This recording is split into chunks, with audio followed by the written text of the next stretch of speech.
मेरे प्यारे मित्रों नमस्कार। आज हम पढ़ रहे हैं lecture number 2 mass transfer operation. आइए इसमें देखते हैं कुछ और कॉन्सेप्ट।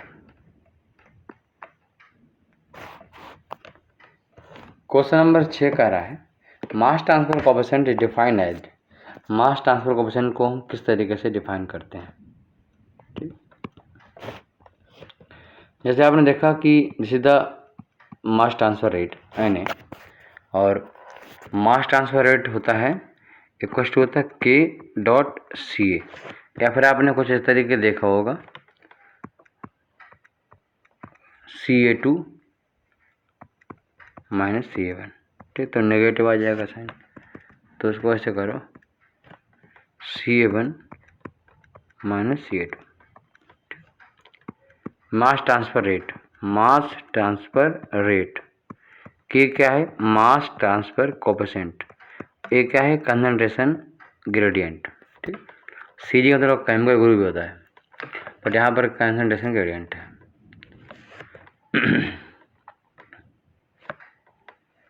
अच्छा, इसमें क्या है कि इसमें फिर एरिया यहाँ पर आएगा अगर मास ट्रांसफर रेट करेंगे हम, तो इसलिए हम इसको क्या बोलेंगे, मास ट्रांसफर फ्लक्स बोलेंगे। ठीक, यहाँ पर एरिया नहीं लोगे तो ये मास ट्रांसफर फ्लक्स कहलाएगा। तो ये के जो है this is the mass transfer coefficient, mass transfer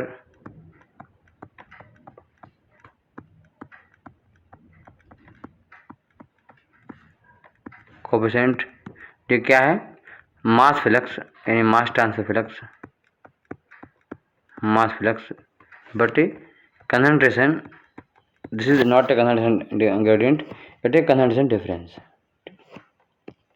concentration difference delta C। ठीक, पहला ऑप्शन है flux equal to coefficient upon concentration gradient, तो ये गलत है। ठीक, गलत है। दूसरा बोल रहा है coefficient equal to flux upon concentration difference, तो V is the right answer. Flux equal to concentration upon concentration difference upon coefficient, तो ये भी गलत है, और D तो गलत है क्योंकि हमें B मिल चुका है। चलिए, क्वेश्चन नंबर 7 है mass transfer coefficient and diffusivity D are related to film theory. ठीक, तो हमारे कई थ्योरी दी गई, आज हम उनके बारे में डिस्कस कर लेते हैं पहले, फिर हम क्वेश्चन करते हैं।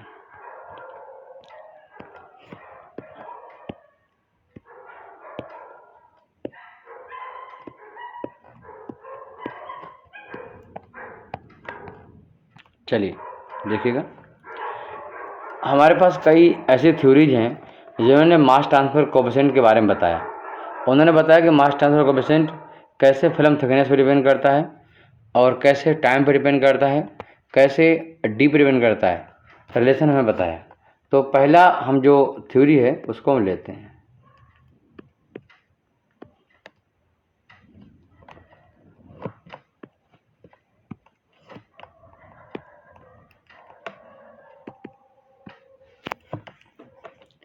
सबसे पहले थ्योरी है टू फिल्म थ्योरी।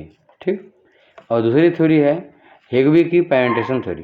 ठीक, और तीसरी जो थ्योरी है वो है सरफेस रिन्यूएबल थ्योरी, डैंकवर्ड ने दी। ठीक, और चौथी थ्योरी है फिल्म पेनिट्रेशन थ्योरी, या फिर जिसको हम कॉम्बिनेशन है फिल्म और पेनिट्रेशन थ्योरी, दोनों कॉम्बिनेशन है, उसको हम फिल्म पेनिट्रेशन थ्योरी कहते हैं, और उसको हम बाउंड्री लेयर थ्योरी भी कहते हैं। ठीक, तो ये चार थ्योरी पहले हम समझ लेते हैं, तो हमारे 4 क्वेश्चन क्लियर हो जाएंगे।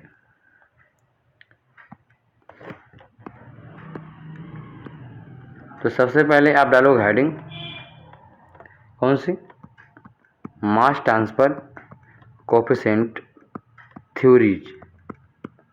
ठीक, सबसे पहली थ्योरी, हम ईयर नहीं लिखवाएंगे किस ईयर में आया है, तो सबसे पहली थ्योरी दी गई two film theory, two film theory सबसे पहली थ्योरी थी।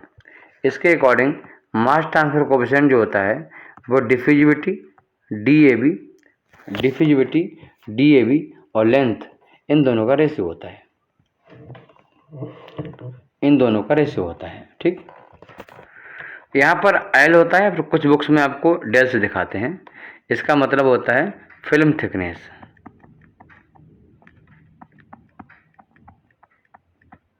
ठीक, तो फिल्म थ्योरी के अकॉर्डिंग जो हमारा के होता है वो DAB की पावर 1 पे डिपेंड करता है। कई बुक्स में इसको सिंपल डी से दिखाया है। डी का मतलब diffusion coefficient of A into B. ठीक, तो ए डी है। तो पहला इसमें ऑप्शन है के समानुपाती डी, दूसरा है के समानुपाती डी की पावर हाफ यानी अंडर डी, तीसरा है के समानुपाती डी का 1.5 और चौथा है डी के स्क्वायर। तो उसमें जो ऑप्शन है इसका पहला वो राइट ऑप्शन है। ठीक, चलिए दूसरी थ्योरी जो थी, तो पहले थ्योरी के अकॉर्डिंग क्या होगा, डी के समानुपाती है जस्ट। ठीक, दूसरी थ्योरी है पेनिट्रेशन थ्योरी। साइंटिस्ट का नाम हिग्बी। हिग्बी ने एक थ्योरी दी, इसको बोलते हैं हिग्बी पेनिट्रेशन थ्योरी। यहाँ पर सिंपल लिख के आता है पेनिट्रेशन थ्योरी, पेनिट्रेशन थ्योरी। ठीक, ये क्या कहती है, इसके अकॉर्डिंग जो मास ट्रांसफर कोएफिशिएंट होता है के, ठीक, मास ट्रांसफर कोएफिशिएंट होता है के, वो हमारा 2 और अंडर रूट में DAB और नीचे पाई और टी यहाँ पे क्या टाइम सेकंड में। ठीक, ये है।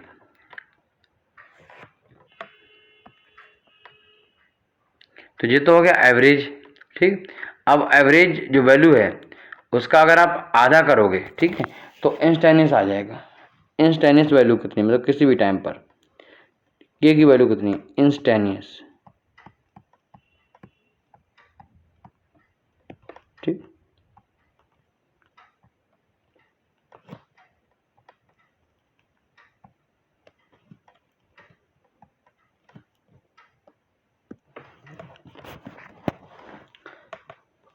और हम बोले भाई ऐसे मान लो इसका मतलब क्या है, अगर हम बोले के की वैल्यू कितनी है तो आप बोलोगे 3 4 5 6 रहती है, तो हम फिर बोलोगे एवरेज बताओ, तो वो वैल्यू है एवरेज। और हम इंस्टेंटेनियस बोलेंगे मतलब किसी भी टाइम पर बोलिए। ठीक, तो इंस्टेंटेनियस की वैल्यू 2 आप हटा दिए, आधा कर दिए इसका, तो ये DAB अपॉन पाई टी। ठीक, ये चीज़ निकल के आती है। यहाँ पर जो टाइम होता है टी, इसको बोलते हैं कॉन्टैक्ट टाइम। कॉन्टैक्ट टाइम, इसका मतलब है कोई फ्लूइड आता है तो वो इंटरफेस पर कितने टाइम तक रेस्ट करता है, उसका टाइम है रेस्ट एट इंटरफेस। ठीक, जो यहाँ पर टाइम निकल के आता है वो कितना लेंथ ट्रेवल किया है पार्टिकल ने, और उस समय उसकी वैल्यू जो वेलोसिटी मैक्सिमम वेलोसिटी है वो क्या है, इन दोनों का रेशियो होती है। ठीक, फिलहाल हमें सिर्फ इतना सीखना है कि यहाँ से के की वैल्यू डायरेक्टली प्रोपोर्शनल होती है DAB की पावर हाफ के। ठीक, तो अगर कोई पूछता है फिल्म पेनिट्रेशन थ्योरी के अकॉर्डिंग क्या होती है वैल्यू, तो आज क्वेश्चन नंबर 8 है penetration theory relate the average mass transfer coefficient के विद डिफ्यूजिविटी। तो इसमें आंसर हो जाएगा डी की पावर हाफ, तो वी इसका राइट आंसर हो जाएगा। ठीक, डी बी क्या हो जाएगा, इसका राइट आंसर हो जाएगा। चलिए, तो अब इसमें क्वेश्चन ये निकल के आता है भाई, ये तो आपकी थ्योरी हो गई दूसरी। ठीक, तीसरी थ्योरी कौन सी है उसको भी समझ लेते हैं, उसको भी लिख लो। तीसरी थ्योरी का नाम है सरफेस रिन्यूएबल थ्योरी। डैंकवर्ड साइंटिस्ट का नाम था, उन्होंने दिया इसको। उन्होंने बोला कि सरफेस जो होता है बार बार रिन्यू होता है, सरफेस रिन्यूएबल थ्योरी। हम चाहे कितने बीमार हों फिर भी आपको पढ़ाते हैं, तो आपको ईमानदारी से पढ़ना है, ये नहीं कि बीमारी का बहाना मार के बैठे हो। ठीक है, डैंकवर्ड्स थ्योरी।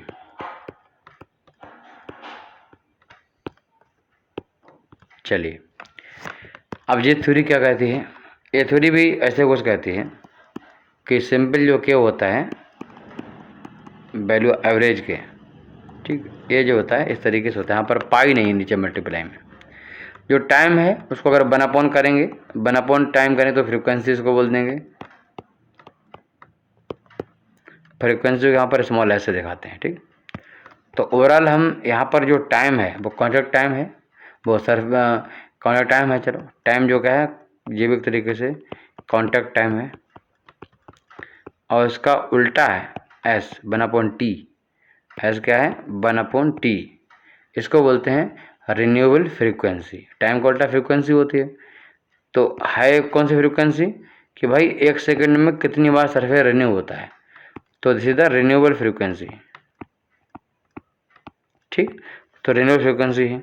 तो यहाँ से भी हम अगर देखेंगे तो के हमारा समानुपाती होगा DAB या फिर D की पावर हाफ के, यानी 0.5 के, कुछ भी बोल सकता है। ठीक, अगर ऐसा क्वेश्चन आएगा तो आप कर सकते हो। अब क्या है कि शुरू में सबसे पहले थ्योरी थी टू फिल्म थ्योरी, उसमें जो के था वो DAB पर डिपेंड करता था पावर 1 पे, हेगबी पेनिट्रेशन थ्योरी में पावर हाफ पे, सरफेस में भी पावर हाफ पे। तो शुरू वाली दो थ्योरी यानी फिल्म थ्योरी और हेगबी की पेनिट्रेशन थ्योरी, पेनिट्रेशन इन दोनों मिला के एक थ्योरी बनाई गई जिसे चौथी थ्योरी कहते हैं, फोर्थ थ्योरी कहते हैं, और उसका नाम है फिल्म थ्योरी का हमने फिल्म ले लिया, और पेनिट्रेशन थ्योरी का हमने पेनिट्रेशन ले लिया, penetration theory, film penetration theory. इसका एक और नाम होता है, उस नाम से भी एग्जाम में आ चुका है, तो उसको भी हम याद रखेंगे, boundary layer theory. Boundary layer theory, ये थ्योरी जो दोनों जो थ्योरी हैं उनको मिला के बनी है, इसलिए इसके रिजल्ट भी दोनों को मिला के ही दिए जाते हैं। ठीक, ये क्या कहती है, ये कहती है कि भाई के की वैल्यू D से लेकर D1/2 तक है। ठीक, या फिर हम इसको ऐसे उल्टा बोलें, हम बोलें इसकी पावर 1/2 से लेकर इसकी पावर 1 तक है। यानी हमने ये बोल दिया कि इस थ्योरी के अकॉर्डिंग जो के की वैल्यू है वो पावर हाफ से लेकर 1 तक होती है। पहला केस हाफ कब होती है और 1 कब होती है, देखो case first.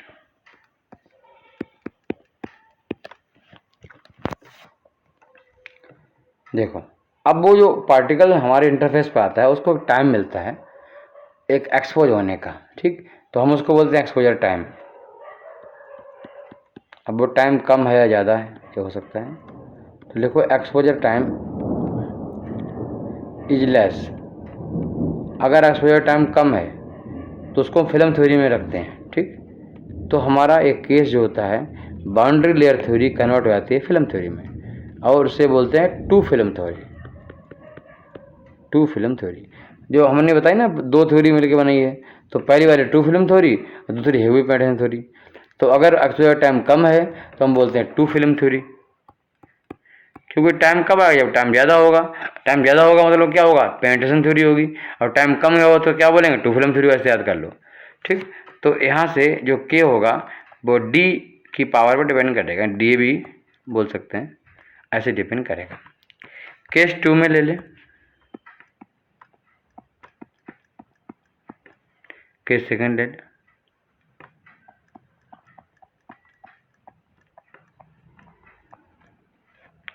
Exposure time is high, या फिर बोलने ज़्यादा मोर, तो बन जाएगा पेनिट्रेशन थ्योरी।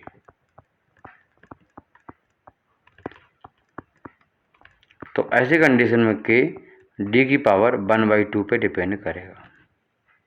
ठीक, अच्छा एक थ्योरी और है इससे संबंधित, एग्जाम में ये भी क्वेश्चन आता है, उसको देख लीजिएगा। Chilton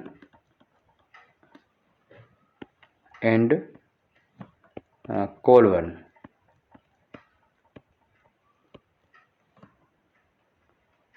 analogy. ठीक, वो एनालॉजी क्या कहती है कि जो के की वैल्यू है वो ना तो 1 पर डिपेंड करती है ना 2 पर डिपेंड करती है, 2/3 पर डिपेंड करती है। इसके अकॉर्डिंग अगर एग्जाम में क्वेश्चन आता है कि भाई चिल्टन कोलबर्न एनालॉजी किस पे डिपेंड करती है, तो आप आंसर ही लगाओगे। ठीक, नंबर 2, यहाँ पर के कभी कभी ऐसे लिखा होता है 2/3 को सॉल्व करोगे तो 0.67 आ जाएगा। ऐसे तो आप भूल मत जाना भाई 2/3 नहीं दिख रहा है, ठीक, यहाँ आप दी लगा दो, ऐसा मत करना। चलिए, ये थी थ्योरी के बारे में। तो मुझे लगता है काफ़ी इन्फॉर्मेशन आपको मिल गई होगी। तो हम हर क्वेश्चन ऐसे सॉल्व करवाएंगे आपको, ठीक है, जिससे क्या है कि पूरी नॉलेज आपको सब्जेक्ट की मिल जाएगी। अगर स्टूडेंट कोई बीएससी का भी है तो हमारा कोर्स बहुत ही ज़्यादा बेनिफिशियल है उसके, क्योंकि हमने हर टॉपिक को बहुत बेसिक समझा है। आप देखोगे बीएससी करने के बाद अगर हमसे कंटेंट आपने पढ़ लिया तो आपको ऐसा फील होगा कि आपने डिप्लोमा या बीटेक किया हुआ है, क्योंकि हम आपको परफेक्ट नॉलेज, पूरी नॉलेज देंगे। और हमारा कंटेंट जो कभी बच्चों ने बहुत खुशी से 18,000 का लिया था, अब वो 3,500 के महज कॉस्ट का रह गया है। तो आप ज़रूर हम रिक्वेस्ट करेंगे तुरंत उसको परचेज़ करो। और ओपीयूता सीरीज मिला के करें तो सब मिला के 8,000 में काम खत्म हो जाएगा आपका। यानी पूरी गवर्नमेंट एग्जाम तैयारी 8,000 में खत्म हो जाएगी। आप चाहो तो अलग अलग कंटेंट ले सकते हो, ओपी गुप्ता का अलग ले सकते हो।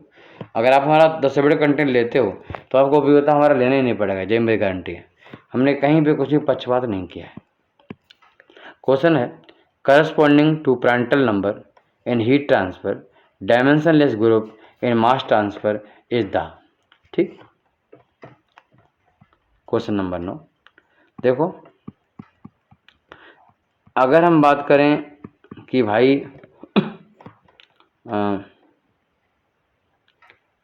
इन हीट ट्रांसफर का नंबर है जिसको बोला है प्रांटल नंबर, NPR ऐसे लिखते हैं, या फिर हमारे पूरा लिखते हैं प्रांटल नंबर।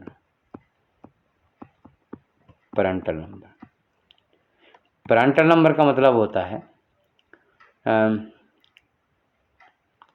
मोमेंटम डिफ्यूजिविटी यानी काइनेमेटिक विस्कोसिटी। मोमेंटम डिफ्यूजिविटी को बोलते हैं काइनेमेटिक विस्कोसिटी, ठीक। कोई भी फ्लूइड में अगर हम किसी प्रकार का हम फोर्स अप्लाई करते हैं, शियर फोर्स अप्लाई करते हैं, तो मोमेंट को ट्रांसफर करने की कितनी कैपेसिटी है वो डिपेंड करती है उसकी काइनेमेटिक विस्कोसिटी कितनी है, इसलिए इसको हम बोलते हैं मोमेंटम डिफ्यूजिविटी। और नीचे होगा thermal diffusivity, alpha. Kinematic viscosity जो होती है वो होती है डायनामिक विस्कोसिटी अपॉन डेंसिटी, मैंने म्यू अपॉन रो, और जो अल्फा होता है वो के अपॉन रो CP, ठीक। जो एक्चुअल डेफिनेशन इसकी है। तो यहाँ से रो से रो कैंसिल हो जाएगा और हम इसको सॉल्व करेंगे तो ये म्यू CP अपॉन के आ जाएगा, ठीक। तो ये हीट ट्रांसफर कोएफिशिएंट में रेनॉल्ड्स नंबर का, प्रांटल नंबर का मतलब ये होता है। तो सेम ऐसा ही नंबर कौन सा है मास ट्रांसफर में वो आपको बताना है, जिसका मतलब इससे रेशियो से कुछ मिलता जुलता हो, ठीक। तो एक नंबर है इसको बोलते हैं सचमेट नंबर,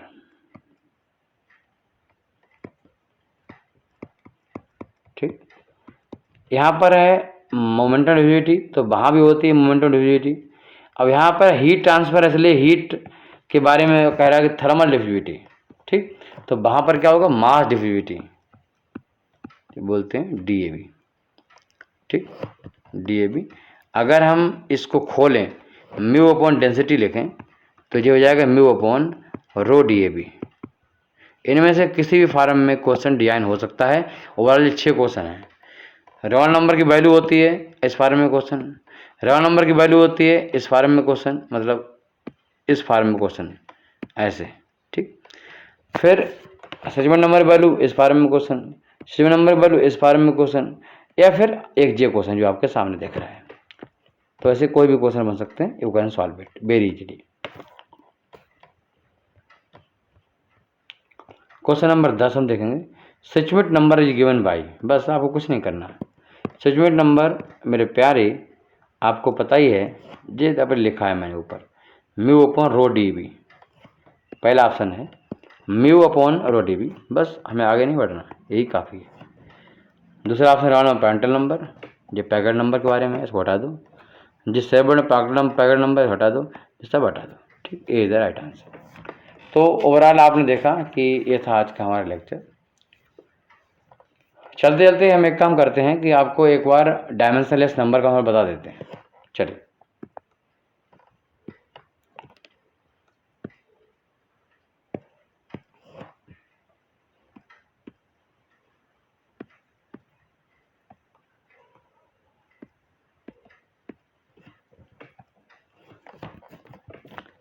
डायमेंशनलेस नंबर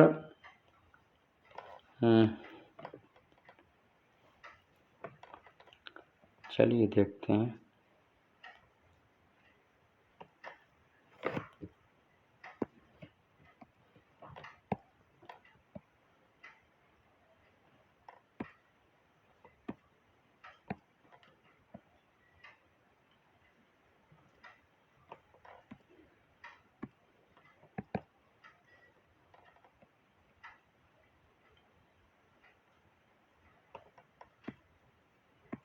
काहे नहीं आ रहा है भैया, क्या टेक्निक है इसकी।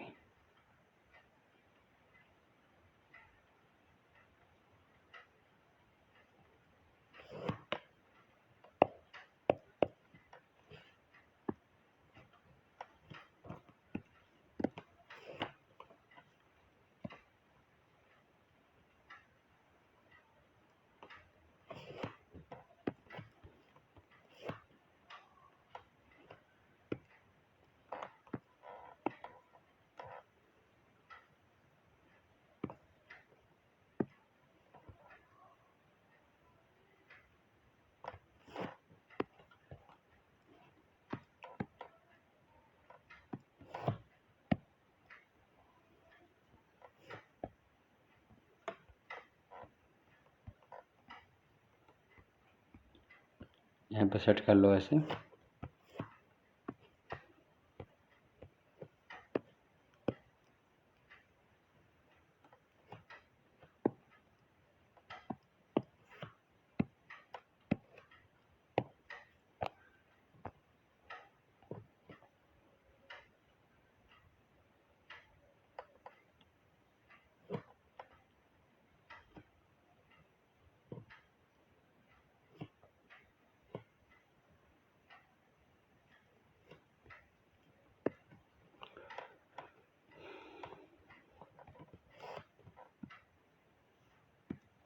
चलिए,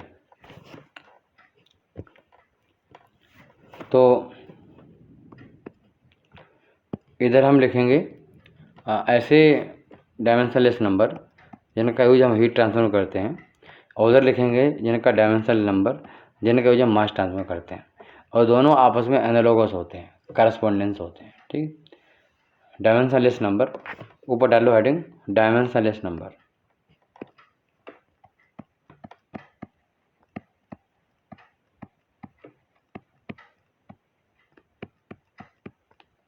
डायमेंशनलेस नंबर और उनकी करस्पॉन्डेंसी।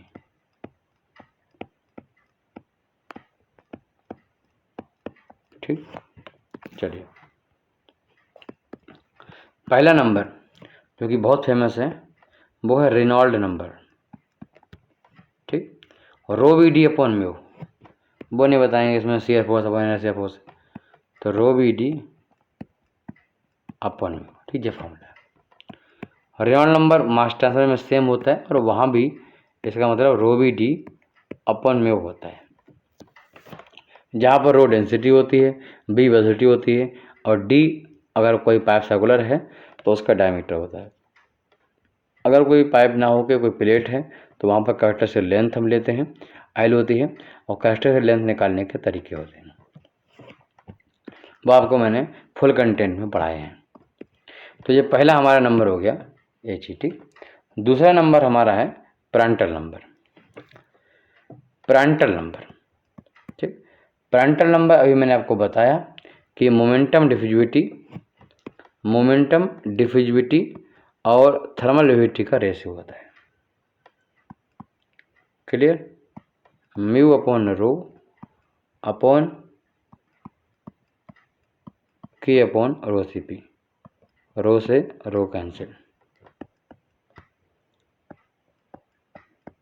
म्यू सी पी बटे के, this is the Prandtl number. ठीक, इसी के समकक्ष एक दूसरा नंबर होता है जिसको हम बोलते हैं सेचमेंट नंबर, जो मैंने अभी आपको बताया, सेचमेंट नंबर, इसको एस सी से दिखाते हैं। ठीक,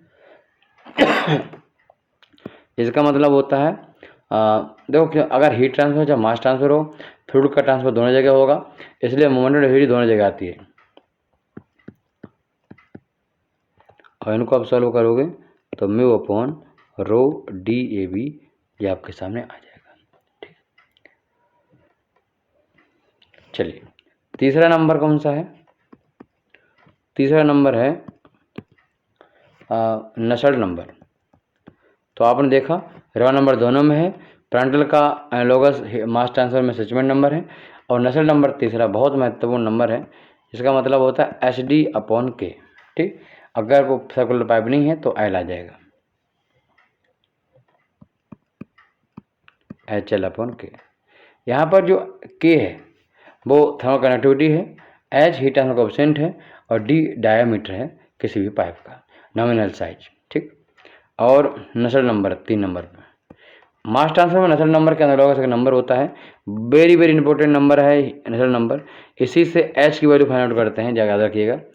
और मास ट्रांसफर कोएफिशिएंट में एक नंबर है शेयरवुड नंबर। क्या है? शेयरवुड नंबर। शेयरवुड नंबर देख लो, Nusselt number, Nusselt number. Sherwood number क्या है? K L upon L. K L का मतलब है mass transfer coefficient for liquid, और एल का मतलब है जो एल कैरेक्टरिस्टिक लेंथ है, और upon D A B. Mass transfer coefficient में जो वैल्यू डी ए बी की है, हीट ट्रांसफर में वही वैल्यू के की है, जो स्थान, और मास ट्रांसफर में जो स्थान के का है, मास ट्रांसफर कोएफिशिएंट का है, हीट ट्रांसफर में वही स्थान हीट ट्रांसफर कोएफिशिएंट का एच का है, तो उसके एनालोगस हो गया। चौथा नंबर अगर देखें, मोस्ट इंपोर्टेंट नंबर, चौथा नंबर देखें, मोस्ट इंपोर्टेंट वैसे तीसरे नंबर का ही है, पैकलेट नंबर।